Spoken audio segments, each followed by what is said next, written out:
how to turn on or turn off touch interactions vibration feedback on the Samsung Galaxy S25, S25 Plus, Edge or Ultra.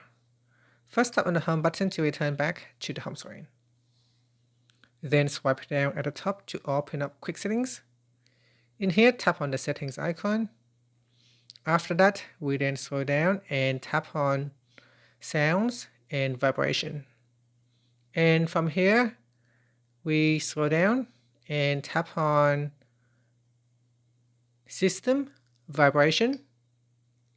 Now go to the vibration feedback section and tap on touch interactions. Tap on the toggle button to turn off or switch on touch interactions vibration feedback.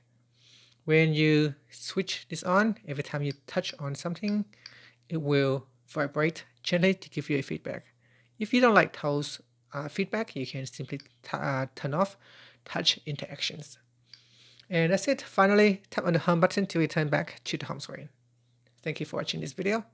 If you find it helpful, please like and subscribe to my channel for more videos.